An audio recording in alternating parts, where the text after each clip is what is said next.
Assalamualaikum warahmatullahi wabarakatuh. Waalaikumsalam warahmatullahi wabarakatuh. Perkenalkan, nama saya Putri Dwi Nur Azizah.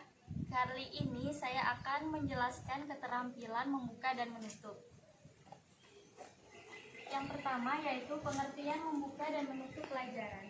Membuka pelajaran berarti mengarahkan siswa kepada materi pembelajaran. Sedangkan menutup pembelajaran merupakan suatu kegiatan yang ditujukan untuk menyimpulkan kegiatan inti. Adapun tujuan keterampilan membuka dan menutup, yang pertama memotivasi, yang kedua menjelaskan batas tugas, yang ketiga menjelaskan hubungan materi, dan yang terakhir mengetahui tingkat pemahaman siswa. Selanjutnya, komponen-komponen keterampilan membuka dan menutup pembelajaran.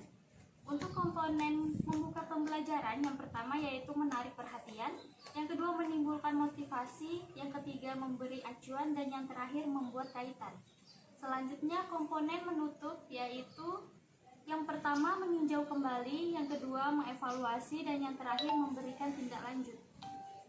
Selanjutnya, prinsip keterampilan membuka dan menutup.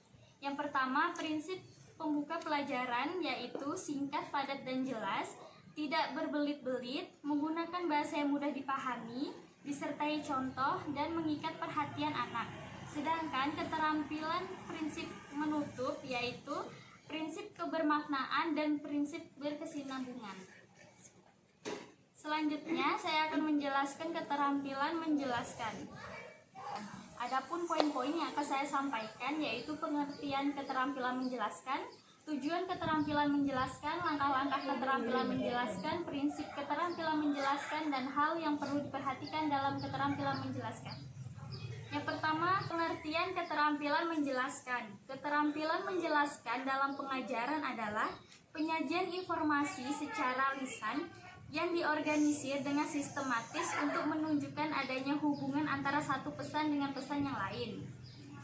Yang kedua, tujuan keterampilan menjelaskan. Yang pertama, membimbing siswa untuk dapat memahami pengetahuan.